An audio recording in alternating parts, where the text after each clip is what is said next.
Hey everybody, how's it going? A little bit rushed here today, but happy to be here. My name's David Griscom, and you're listening to a Griscom stream right here on Left Reckoning. So for folks who aren't used to these, or this is your first one, just sort of informal kind of chats. I'll be monitoring the chat to answer questions there. I'll also be jumping into a couple of quick stories as well as getting the chats I missed next week. We'll see how long today goes. Today's a big day for Texas fans, relatively so. We got a bowl game coming up later today, so I got to get prepped for that, do all my rituals. But I'm really happy to be here, and thanks everybody so much. This first month since we lost, since we've launched with Left Reckoning, has been really incredible, and we've really been moving, and all of the support has meant so much. For people who aren't already supporting us, you can support us at patreon.com/Left Reckoning. I know Matt just put out a really interesting interview. You should check it out on the YouTube channel just yesterday. We're doing exclusive content, and then starting next month, we're going to be doing our weekly live shows Thursdays at 7 Eastern. We have some really exciting guests, so I'm really looking forward to the full-on launch. But this kind of soft launch has been really beautiful in December, and thank you all so much for it. But yeah, so definitely feel free to ask questions in the chat. I think I've been able to enable super chats, maybe not. We'll find that out today, I guess. But let me just start with something that was pretty funny today, reading in the Financial Times about just how unequal this pandemic has been for workers versus CEOs.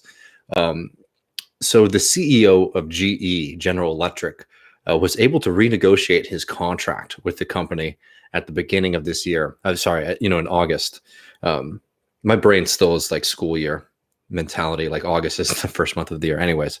So he was able to renegotiate his contract. So now he's going to get a $47 million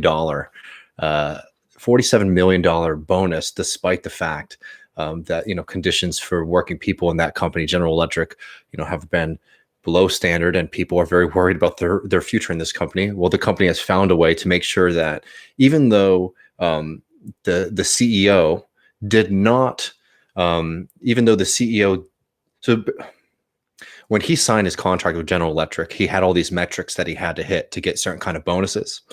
And it became very clear early in the pandemic that General Electric would not hit those kind of metrics. So instead of just saying what General Electric is essentially saying to all of their other employees, like, well, it's a tough year, we're not going to be able to take care of you, we're not be able to give you, your typical bonus, things like that. They actually renegotiated his contract. So even though he didn't come close to the metrics that he was supposed to come to as CEO, he's still going to get a bonus for $47 million, which is just absolutely disgusting, and is a perfect example of just how unequal this system is. Hey, thank you so much, Samantha. Samantha is our very first super chat donor at Left Reckoning. So thank you for that. And they said, we need 2K stimulus checks now. $600 is nothing, which is 100% true. And it's like, I'm going to get into a little bit more of that a little bit later, but y'all, thank God for Bernie Sanders. I mean, it's ridiculous that we've even gotten to this place. And now we've seen the Democratic Party make this big shift, right? Now it seems, we're seeing Pelosi, they were able to push it through the House. And now hearing Biden's coming out in support of the 2K payments. Where was he earlier this month? We talked about this on the most recent Left Reckoning, that they were reporting in the New York Times that Biden basically telling people that they could support $600 checks and they wouldn't get into trouble with the party, was a big push in the reason why they were only a lot of members of the Democratic Party were only pushing for $600. So it's ridiculous right now that we're even in this situation. But thank God that Bernie Sanders has the tenacity to use the mechanisms of the Senate to try to push for something different. I'm really excited for that, though. I'm very cautiously optimistic. We've already seen the Republicans basically walk away from it. And let's not forget that the reason that we didn't have these bigger payments earlier was because, Pelosi and Schumer and the Democratic leadership were very afraid of giving Donald Trump a win. And just think of the human sacrifice that their kind of petty politics, are very likely to to result in. But thank God for people like Bernie Sanders and AOC and the squad has really, stepped up big time in this fight. So hopefully we'll start to see more and more pushback on the Democratic Party leadership and maybe see these 2K payments, because $600 is not enough, especially in this bill, which is looking like just a real slush fund for wealthy people in this country. But yeah, so we got that GE story, and let me see. I had something I want to talk to y'all about left pessimism, which is, if you've been watching my Griscom streams for a while, it's a concept I've been sort of developing. Maybe we'll get into that in the middle. There's a few questions I missed in last week's Discord that I want to be sure that I address, because I always feel bad about missing those kind of things. But we had let me see. I just had to pull them up right here. So we had a couple questions last week, just sort of book recommendations. One of them was about a book recommendation for the American populist movement, which is one of my favorite historical movements to study in trying to figure out what we need to do today. And the suggestions I have, the best book that you can get on the populist movement is a book by Lawrence Goodwin called The Populist Moment. A short history of the agrarian revolt in America. That's probably one of the books that I base most of my understanding of the populist movement on. If you're also interested in kind of more specific, state history, The People's Party in Texas, A Study in Third-Party Politics by Roscoe Martin is also a phenomenal book. So I highly suggest that. So somebody asked me about Yang's potential run for mayor of New York City. I mean, you got to remember how much of a loser de Blasio is. So there's definitely, Yang could, especially somebody who was sort of supportive of things like Medicare for all, that could be something that's beneficial. But I think that Yang's politics are extremely dangerous for the left, because he sells this kind of false narrative of the problems of this country, where he creates an abstraction that is the robots and its automation and its technology that are creating the inequality in this country, when in fact it's the system of capitalism. And the kind of, UBI solutions that he has are very much like that tech-centered, protect this kind of millionaire class politics that basically keep the rich in place and just give people small little payments to maintain the system, to basically make sure that people can feed themselves. Of course, that is more moral than a kind of, pure free market system. But I think that would be a huge setback if that was the direction that we went into. So he's not somebody that I'm going to be, supporting necessarily for mayor of New York City, though I won't be there anymore at that point. Alloy Cypher says, love from Canada. You guys are talking about the stuff that matters. Thank you so much. I was really happy to be able to cover some of those indigenous struggles in Canada last week on Left Reckoning. We'll definitely be doing more of that. Our friend Champagne Comunista says, do you have any New Year's resolutions yet? Man, I think the biggest thing I'm looking forward to in the next year is to make sure that I'm being there for friends and family as much as possible. This year's been extremely isolating, and I think it's going to be really important to try to always make sure that you're there to pick up the phone for folks who need it. You're there to talk to people. That's sort of what I'm going to be focused on next year.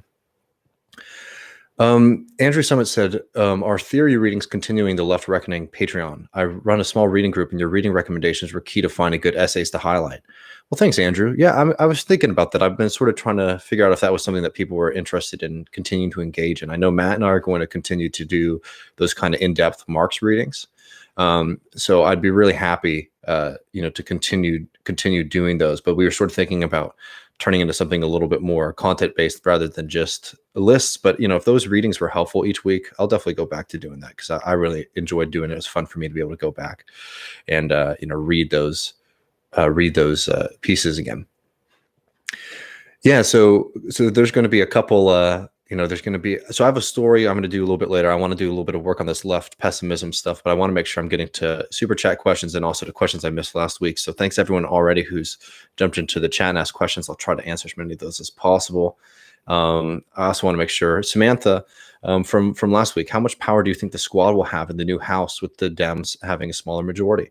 I mean, this has been the big fight that we've been seeing on the left as to what kind of role the squad should be playing. And I think what we have been seeing over these past few weeks is that Bowman, AOC, Ilhan, the squad in general, has been really showing up big time to try to push the Democratic Party in a kind of more left direction, to at least challenge them on their BS and their cowardice. And I think that that is the direction that we're going to be, going into. And I'm really excited for that. I think it's important that, we are really pressuring those members of Congress who are supposedly representing us. I think that's the problem with us not having a political organization that can directly has channels with them that can also, make sure that they do what we want them to do. I think that's a huge part of the weakness of our moment right now. So don't be an idiot. Don't stand these people when they're not doing what we need them to do. But right now it's looking like they are going to be showing up in a big way to really challenge this party, which is really important. And I'm really excited for that. Jacqueline DeBlue, thank you so much. Go Bernie. This man is like a Duracell bunny. Anyway, this is for your beer fund or whatever takes your fancy. Helps you beat that pessimism. Thanks so much, Jacqueline. I really appreciate it. And yeah, definitely. I've been really excited to see Bernie Sanders, really showing up again today. Not that he has been fighting these past few months, but it's always, it means a lot. I mean, that he is a political leader, unlike many other that we've seen in this country, and there's a lot we can continue to learn from him, and there's a lot more ahead of that kind of movement that runs through Bernie Sanders. And it's really powerful to see him continue to do this kind of fighting despite all the nastiness that he continues to get in the mainstream media. It's so funny. There was this whole push, is like, oh, well, we're having to be critical about Bernie Sanders because he's trying to run for president. Well, now, Joe Biden's won, we're moving on or whatever. And there's still, we did that MSNBC segment a couple weeks ago. They're still attacking him for nonsense, when the fact is that Bernie Sanders is one of the best leaders that the U.S. left has developed in a really long time, and continues to be a leader and a fighter for working class people. It's absolutely somebody who deserves all of your support. Thank you so much, though, Jacqueline, and good luck with Brexit. All right, I'm going to get into this left pessimism stuff, because this was a kind of theory that I was working on, and I love doing this because I get to sort of test ideas out with y'all. So I'm be curious what y'all think about this. But it's a problem that I've seen on the U.S. left for a really long time, and I saw it even before we sort of had this experiment in electoral politics, which obviously is going to result in a significant amount of pessimism when you don't win. And the reality is of the structure of the left in the United States, that we have, there are more losses coming down the line. We have to fight to mitigate those, but we're going to be in situations where we're going to fight really hard and we're not going to get what we want. But I also seen left pessimism when I was cutting my teeth in Occupy. This kind of idea. What is left pessimism? Left pessimism is specifically different from a kind of general depression or just a general misanthropy, right? Left pessimism comes out of having a real significant belief that you want to change the world, something that drives you every day, that you want to change the world and you are really committed. And then after experiencing defeat and experiencing disappointment, or just seeing that, all this fighting doesn't feel like it's going anywhere, or finding out that a lot of the people in your movement might not actually be as committed as you thought that they were, there is a reaction, and a reaction that I really understand because I've been there. Where you're kind of despair that motivates you into activism, that motivates you into getting into politics, that motivates you into joining a socialist organization. That despair transitions into a kind of misanthropy, into a belief that nothing good will ever happen. That's the way that Mark Fisher, defines depression, right? Is the idea that nothing good is ever going to happen again. And actually now on second thought, nothing good has really ever happened. And that's the kind of state of left pessimism. And it creates all kinds of ghoulish behavior. It really is a predecessor to things like two things like capitalist realism. So left pessimism is very specific, I think, to a kind of U.S. individualism, one that comes out of a neoliberal individualism. It comes out of kind of old American traditions of anarchism, where you're really privileging the individual, right? And I know there's all different forms of anarchism, but I'm really talking about that kind of American anti-state, left wing. Capitalism is bad, but I'm not going to join a political organization. I'm not going to join a union. I'm going to go off into the woods and live outside of the system, right? That's a real American tradition, and an American tradition that I think has some very interesting insights. It's one that I'm very sympathetic to, but it is one that fundamentally is individual. Right. And the fact that we are all coming out of, especially people, who are my age, in their 20s, are, coming out of a world that all we've known really is like American neoliberal individualism. So it's a reflection of the kind of politics, the political economy that we've lived in, and that kind of depression of like getting to, reaching a plateau with your politics, with your political movement. So like, that's a kind of example of like what left pessimism is. And we're starting to see that rear its ugly head outside of the Bernie moment, because the Bernie moment, I'll definitely make sure I'm seeing their super chats coming. I'll definitely make sure to read those as after I get this sort of point out. But like, after going through this Bernie disappointment, like this real moment where we really thought we were going to win the White House, and now being on the other side of it and feeling quite powerless, not having the kind of political structures that we need to make our demands heard. I understand how a lot of people are turning into a kind of individual politics. And that's why we're starting to see people make political critiques that are like individual, right? So a lot of this like force the vote thing, for example, I actually like don't particularly like mind the tactic at all. I think that the bigger question is like, how are we going to build these kind of political organizations that can make that pressure heard?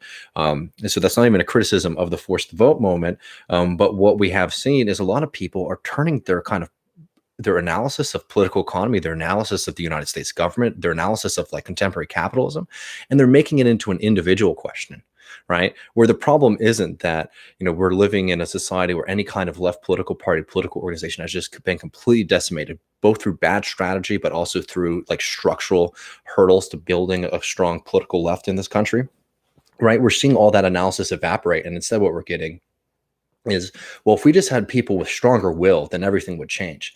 I'm telling you, there is no lack. Like there have been people for the past 100 years in this country who have had serious will to change things, right? There are people with the will to change things. And the reasons that politicians don't have that will has much more to do with the structural, the economy, the way that our funding system works for them, and the fact that their political constituencies don't typically, the loudest voices in them, the most powerful voices in them, the most organized voices in those political constituencies aren't typically the working class, right? So you need to be focusing on that, right? How do we build those kind of organizations that can make our demands not only heard, but the most important to politicians, even politicians on our side, like AOC? That's the question that we should be focusing on. But instead we get this kind of stuff about, if everyone had a stronger will, then we'd be in a different situation. And I think that, we need to learn that that's not how politics works. And you're escaping into like a kind of like individual critique of the system when the system is systemic, right? It's it's a system with structures, and there are levers within it that aren't dictated by people's personal morality, right? So how do we break out of that, is through things like populism, building politics that are rooted in people's lives and their space, the space around them, their community, their family, their social spaces really need to have this kind of political tinge to it, not only because that motivates people to be engaged in politics, but because it also means that we're thinking in community, we're thinking together rather than thinking as just individuals sitting alone in a room and just seeing all the news come into your, on your screen or whatever, and trying to understand the world around you. Like we need each other to think through problems, and we need each other to act, in unison. And we also need each other for sociability. I mean, so much of the neoliberal project, that's why I call left pessimism an outgrowth of like neoliberal individualism. So much of the neoliberal project has been to destroy the community, to make sure that you are an isolated subject, that you are just a buyer on a market instead of a member of a community, right? And you need to make sure that you don't let that kind of mentality that you are just an individual or that you are a buyer in a political market, you need to drop that, because that is really dangerous neoliberal like ideology that seeps into the socialist movement. I understand how that happens, because we all grow up in this kind of system, and it's hard to shake off years and years of ideology, but we have to drop that kind of perspective. And I know it's hard to to understand too, but it's like politics is not just about having the right set of words that wins arguments. It's about having these kind of collective organs that can think and win and act in unison. And I'm going to take a second to make sure I get to these chat questions, but there's a part two to this that I think is very particular to this political moment that we've seen right now with the kind of reaction around force the vote. But I want to make sure I'm getting to all these questions and notes first. Nancy Bernard says, celebrating my unemployment has been extended. Well, I'm really happy that you're getting those benefits.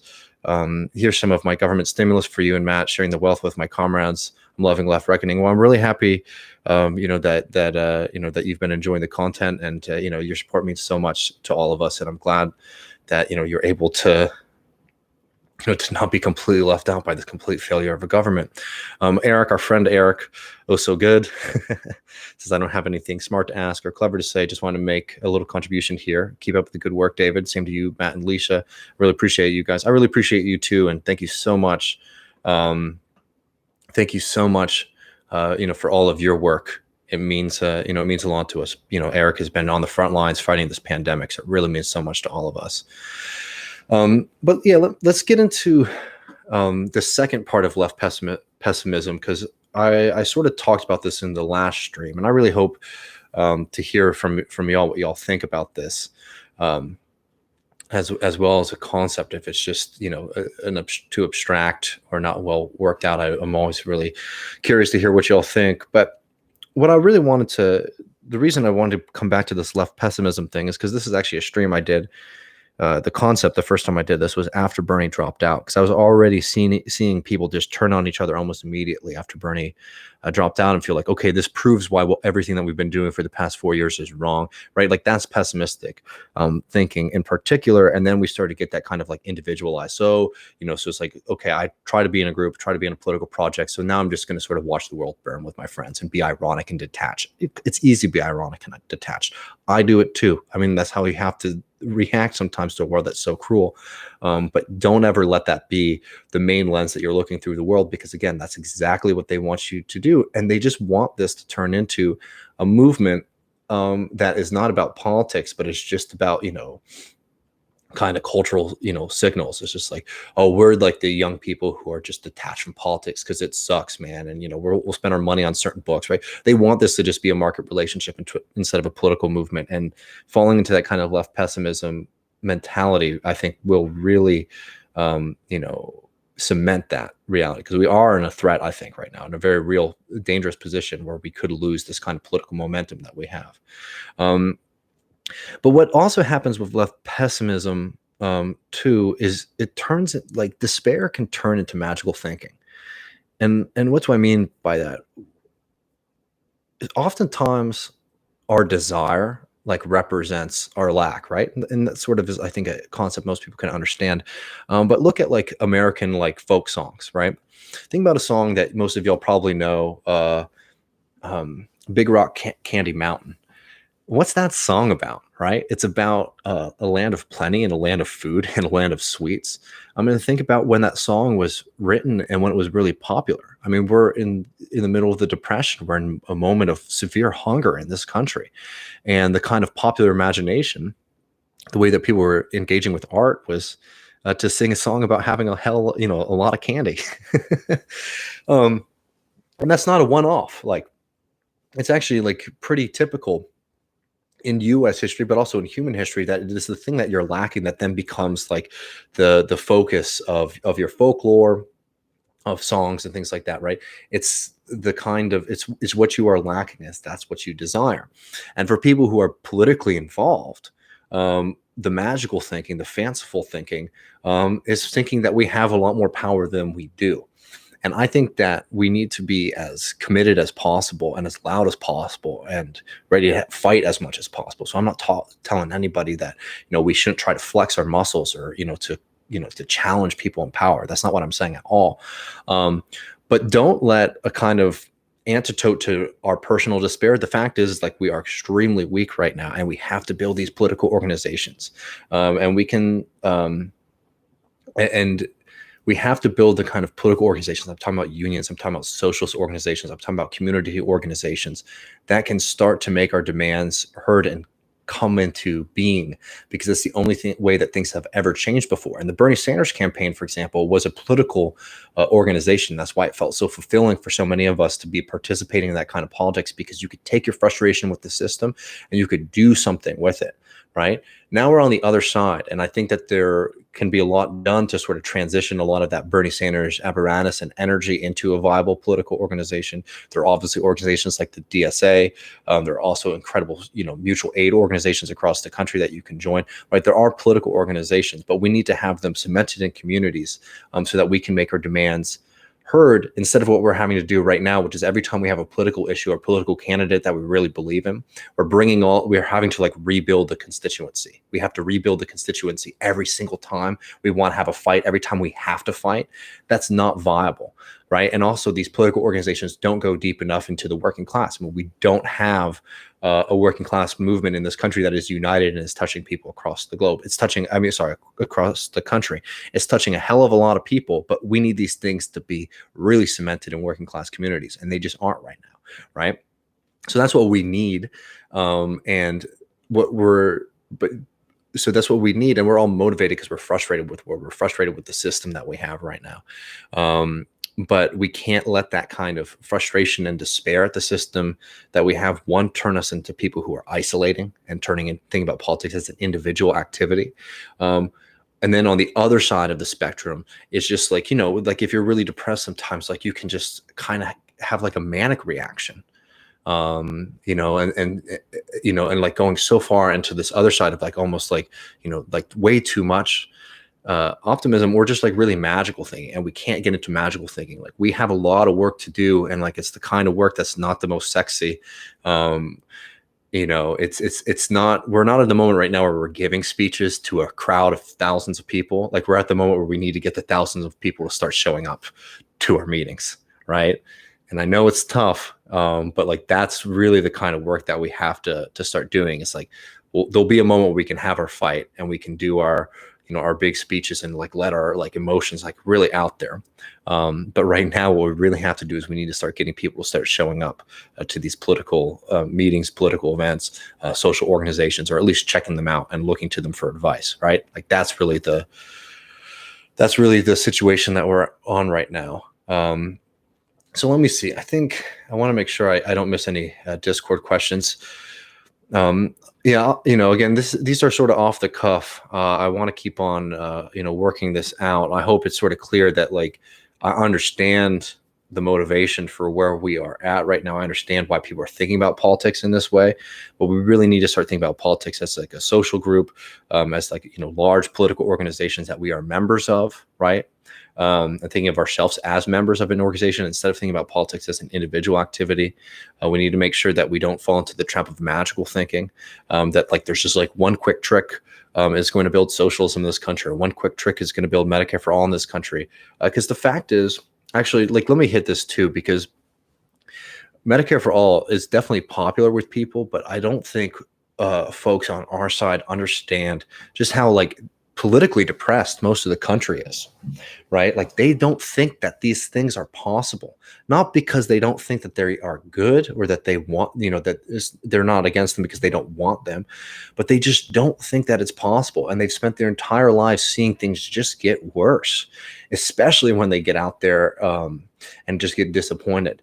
As we've seen, for example, I mean, Obama was a real like watershed moment for a lot of people. People really thought things were going to fundamentally change in this country, and they didn't. And that is a really difficult thought process to get a lot of people out there. Most people, really, especially working class people, I guess I'm just talking from my own experience where I'm from and the people that I talk to. But like most people are defensive voters. Like they're like, things are going to get worse, so how can I stop them from getting worse, right? And that was what Biden represented to people versus Trump. Obviously, that's not particularly motivating for folks, and that's why you saw Trump eat into areas where Biden should have done a lot better. Anyways, the point is, like, a lot of people in this country right now, a lot of working people in this country are politically depressed, in the sense that I talked about earlier, how Mark Fisher says depression is believing that nothing good is going to happen again. And now that you think about it, nothing good has ever happened anyway, right? That is where a lot of American voters are. That's where a lot of American, just working class, like, drop the voter thing, right? Like we're socialists, like drop who's an active voter or not, because most people in this country aren't voters because they understand that the people who are running for office in the large part aren't out there to fight for them or to really fundamentally change their lives. We have to start convincing people that we can build politics that can change their lives, right? That's the kind of like general depression. And we need to make sure on the left that we don't fall into a kind of pessimism, oh, voters are stupid. Oh, like all these people who, people who aren't engaged, like they just don't get it. It's like, a lot of those people actually really do understand the system. They just need to have a kind of optimism and belief. And the way that you give people optimism and belief that things can change is by building political organizations that start having track records of winning, and also are engaged in people's communities, so that people say like, hey, not only does this political organization win, because we do have political organizations that are winning. DSA is winning elections in this country, in state and local races, but those are the really important races. We need people to not only start seeing, oh, this DSA organization seems like it's winning some elections here and there. They need to start saying like, oh, the DSA is a political organization that's fighting for me, a member of the working class. Like that's the kind of perspective change that we need to start building. And that's the kind of perspective change that we won't get with a kind of left pessimist perspective. But yeah, that's a little bit of my thoughts there on left pessimism. Let me make sure I didn't miss any from last weekend. Somebody was asking if now that we're monetized on YouTube, if we're going to bring back the sound drops. Yeah, I think we definitely need to. I think that we definitely need to bring back the sound drops. I miss Matt. Matt was turning into a little virtuoso with the with the good drops, and there's plenty of that I think we need to be pulling for the past few months. So I think we'll definitely try to build that out. All right, y'all. Well, let me see if there's anything in the chat that I can get to. I think between the left pessimism stuff. Oh, also solidarity to the folks in Argentina. Let me see if there's been any results that have come in from that. But in Argentina, a long fight for abortion rights looks like it is going to pass through their Senate. Let me see if that has happened since we've been on the stream yet. Okay, it looks like they're still set. It doesn't look like I have any updates on that, but solidarity to the folks in Argentina. That's a really big fight there. And also remember, these are like these streams are sort of one-off. We're going to be doing a stream tomorrow, Matt and I, Wednesday at 7 Eastern, and we're going to get into a lot more of the stimulus fight and a couple other stories that we've been saying. Let me see. Oh, I've looked into the Brexit deal. I mean, the Brexit deal has been a disaster through and through, and it's going to be a little bit difficult. It's going to be definitely difficult. I think we should get on some of our friends there to sort of break it down, because this has been a disaster from the get-go. One, because the Labour Party lied when they were attacking Corbyn for having a very reasonable position on a kind of soft Brexit, and now said like, oh, they were going to revoke that. And obviously they had no interest in doing that. And then two, that, a lot of like London Labour members do not understand why people in the rest of the country wanted to support Brexit. So that's the kind of top line analysis, but we'll definitely get to that. Somebody said something I want to make sure I get to. But someone had a good book question in the super chat. Hey, whoever's attacking the Longhorn shirt, man, you might need that. All right, Billy. Let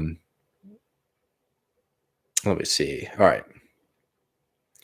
What's the last book you read that you think more people should read? I'm telling you right now, one of the best books that I've read in a little while is by Aaron Beninoff, somebody who I've been wanting to get on. I was wanting to get on TMBS for a while. We were never able to do that. And I think now once we start having guests on Left Reckoning, I'll be really happy to have him on. Aaron Beninoff's book, The Future of Work, is incredible. If you haven't read it, I highly suggest it. I know it's been on sale. If you're not somebody who wants to read it's a short book, Automation in the Future of Work, Aaron Beninoff, and it's through Verso, which I think Verso is also doing a big sale right now too. So you could probably cop it for for pretty a good price. It's a phenomenal book, and basically what it argues is that the automation theorists, the people who are saying that technology has got to such a point that we are just going to see declining wages forever, and then eventually a period of time where there's just going to be mass unemployment because of technology. He argues that that is wrong.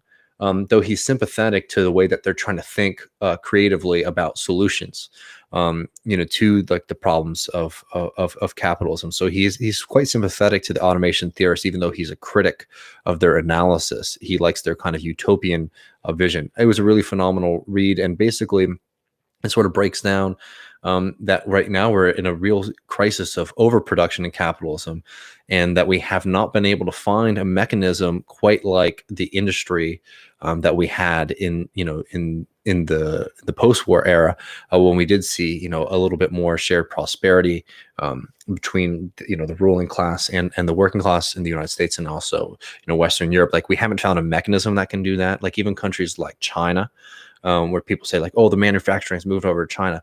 Well, China is already deindustrializing.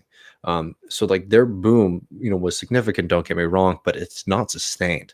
And it doesn't seem like that's going to be a sustainable model. So we really need to start thinking about a different way to structure our economy. And obviously, pointing towards a more socialist direction. So anyways, that was a book that I read that I thought was really phenomenal. And it was fun when I did the talk with Mark Blythe. He popped up the exact same book, which made me feel like I was in good company, though he had some criticisms of it. I'm just trying to, the nominous person. I don't know if I pronounced that right or not, but this is super chat here. Do you think that structural critiques can help people fight left pessimism? This is how I explain why the world is so messed up without losing faith in humanity. I think that that's definitely is a deep well to draw on. I think that it's really important that we stop thinking about like there are moral and immoral people, right? There are bad people. Don't get me wrong. People, like, there are people, especially people at the top of the society, who like they do just want to hurt people, right? But I think it's important that we focus on structural critiques, not to let anybody off the hook. So attack them for being a pig, right? No doubt about it. But if you create a situation where it's like the problem is that we just don't have like enough moral CEOs, right? What is it? Capitalism with a conscience. We need to start making the argument that, it doesn't matter how nice you are at the top, that you're going to continue to do the system, because the incentives of your job, if you're going to do your job, if you are CEO of a company, your job is to extract profit. And how do you do that? You do that by exploitation of working people, right? It's systemic. It's part of the system. It's not a choice. And it is a choice, don't get me wrong. But if you're following the kind of logic of the system, the choice becomes very clear, right? And this kind of fantasy that we're just going to create, like, oh, if everyone was just nicer, we wouldn't have this kind of suffering. That's incorrect. I think making the point about the choice is more important to say, like, we as a society make a choice to live in a system, like we live in the United States, which is capitalism, which depends on poverty, which makes people poor. I think that that's sort of,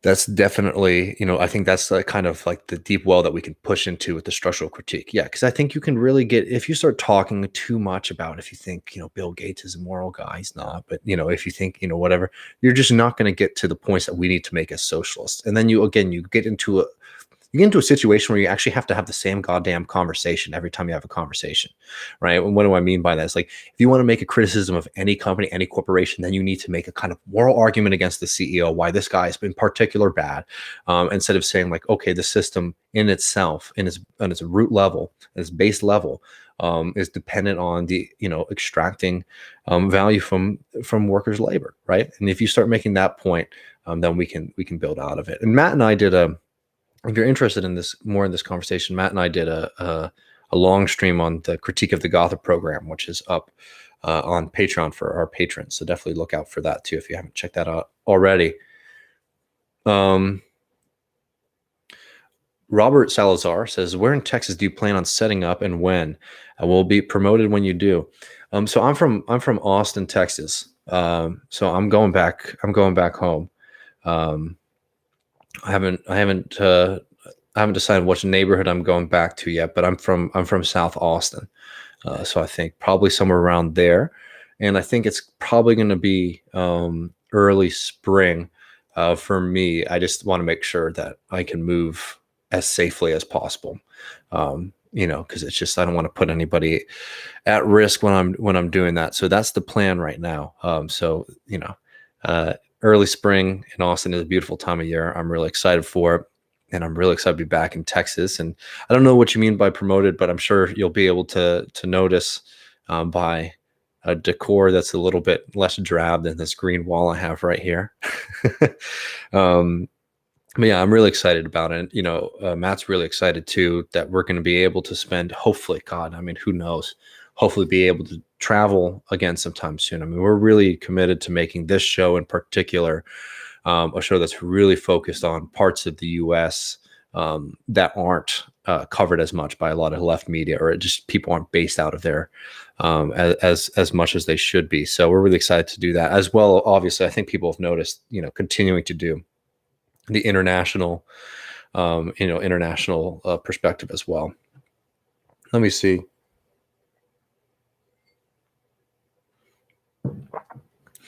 Oh yeah, and I mean Robert makes a point there. He says, "Oh, you're not being nosy at all." I said there's a big difference between moving to Dallas, Austin, or Houston, or Midland. No, of course, there's no doubt about it. And I want to make sure too that doing a lot of stuff across the state of Texas too, not just being, it's not going to be Austin focused or Austin exclusive, and in fact, it's not even be Texas exclusive. I mean, we're really going to try to. I mean, like the biggest thing is like I just like. I miss Texas a lot. And I was also getting a little bit tired though of like being invited on to talk about Texas on other people's not that, I mean, I was very happy to talk about it, don't get me wrong, but I felt a little weird about, being on to talk about Texas politics on other people's shows and not being based there. But the biggest thing there is like, I want to make sure that we're getting as many activists and organizers as possible from all over the state, all over the South to come on and to talk to folks, because I think that's like, there's a little bit, it's easier in New York because there's so many podcasts that are based there for like local New York organizers to get on podcasts and be able to reach out to people, same for LA and things like that. So I think just being based somewhere a little bit different, having different social networks is just going to lead to having more interesting organizers and activists and folks who need to be heard from as well. And that's sort of like the general goal. All right, let me see. So somebody asked me about movement for a People's Party. We got a couple questions about that a couple of weeks ago too.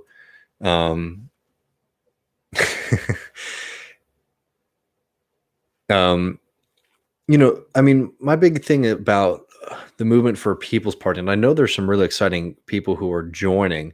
There are a lot of people who are joining up with it, like Cornel West and stuff like that. So I think all power to them. If they want to build it and it works, I think that's great. I don't think that there's anything wrong with trying to build these political organizations. That's what I've been, saying we need to do for a long time. I'm just saying my hesitance around it is not anything in particular to the people who are organizing it. I will say, I think if I read their strategy documents correctly, they do want to push a strategy, which I'm not the biggest fan of, which is kind of like pushing progressive cities, pushing progressive states as like the place that, they're going to build their politics. I've always felt that it's going to be much more viable to build those kind of politics in parts of the country where people, rightfully don't trust the Democratic Party and, might want something a little bit different. I think that that's just as viable as trying to organize in New York or San Francisco. So that was one thing that put me off a little bit, but I think that, I think it's great if they're able to build it. I think it's wonderful, but I'll just say there's been a lot of times in this country where people have tried to build third parties or different political organizations. But my line on this is that you don't have a party until you have the people.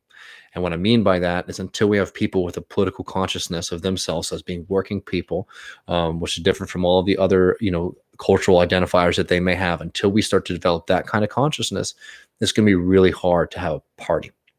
And I think that sometimes there's a focus on building the party before we build the people, if that makes sense. But I'm really excited to see where they go with that. it could be something that's really beautiful. And obviously they have a great roster of folks working on it and advising on it already. So that's something that's very exciting. Somebody asked this from Torches and Pitchforks. Why is there a gift to Israel built into the stimulus package? Well, I mean, the kind of wonky answer is because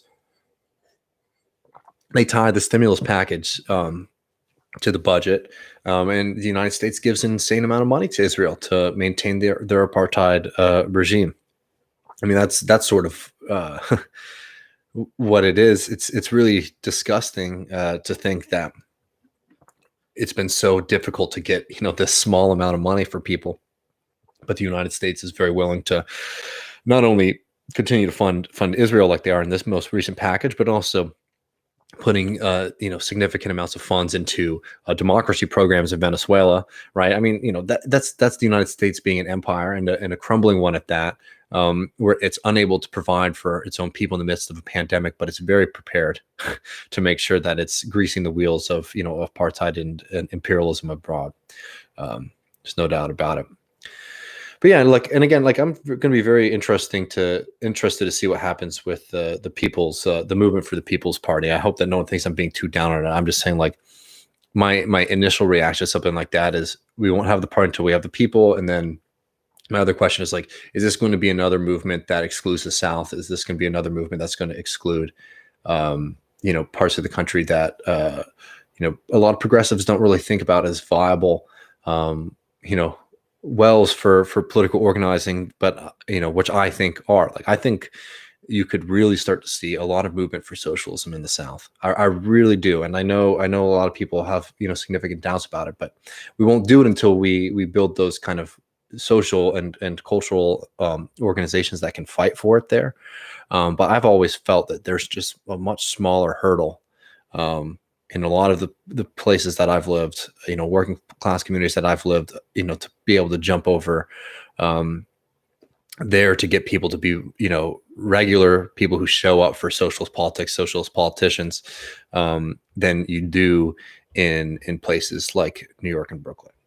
But I could be wrong about that, but it's one of those things. One of my professors at university was Iranian, and he always had this line that I think that I love a lot, coming from Texas, where he said, we didn't have a choice in Iran. This is before the revolution, but to be Leninists.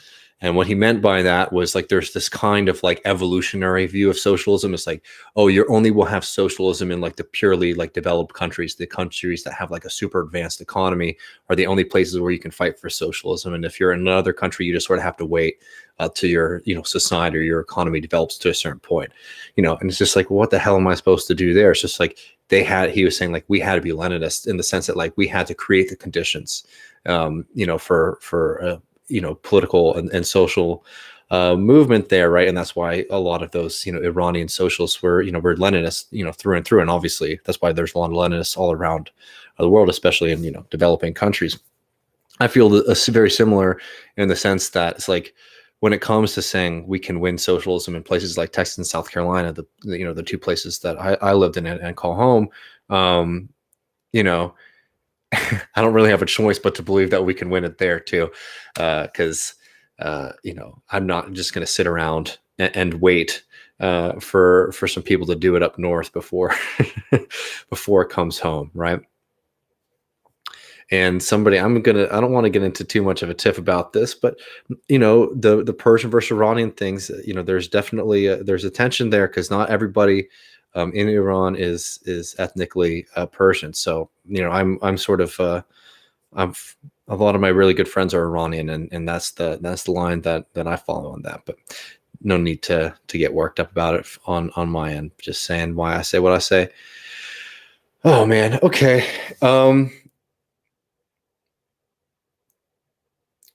Somebody said, what's your experience with Ben and DSA? I mean, it's hit or miss. I've lived in Brooklyn, and they do incredible work on the electoral realm. There's cultural, social stuff that I can't stand. We all know about that. We talked about that so much on TMBS. But my perspective on all that is, like, anything that if it's at that level of the problem, the solution is to join and fight, right? I think the Austin DSA does incredible work, and they've done that by being able to reach out to other social organizations. So there's a lot of encouragement. I think that the most important thing is to try to be a part of a socialist organizations, but in particular, be a part of a socialist organization that's doing something. I mean, I've been through the dark days. I'm still fairly young, but, I was, a young, I was around during Occupy, and I've been in, socialist organizations that are 5 people, and, those can develop into what we need. But, I think that there is a little bit of a, I don't know if what we don't need in this country right now is like a bunch of like 5-member socialist organizations where people just get really worked up about theoretical debates. I think starting to do things where we can start to test our strength and our mettle are worthwhile. And I think the DSA is a great vehicle to do that in a lot of parts of this country. So if that's something you're interested in, I definitely, would try to check it out. Somebody asked about Taco Cabana, man. I miss Taco Cabana, man. It's been a little while. That's some really fun Mexican food. All right, I got this game coming up here, so I think I might roll out now. I really appreciate everybody joining for these. These are really fun. I appreciate all of y'all so much. Again, if you're not supporting us already, you can support us at patreon.com/leftreckoning. Next month, we are starting our full launch of the show. I can't tell you how excited Matt and I are. Tomorrow, Matt and I will do another kind of, early stream. And let me think. I might have a video for Jackman coming out on sometime this week. I'm not sure exactly when, that I recorded last week with Kale, just sort of like actually laying out how the rich are able to avoid democracy. I'm really excited for that. I also think on New Year's Eve, Jackman is going to be doing a kind of like party stream. Oh, there we go. Kale's watching. So, I don't know what time I'll be on that, but I'll be popping in for that. It should be a lot of fun. People are knocking Texas in the chat, getting me all worked up. But anyways, thank you all so much. Really appreciate everybody. Check us out tomorrow evening, and I'll see y'all soon.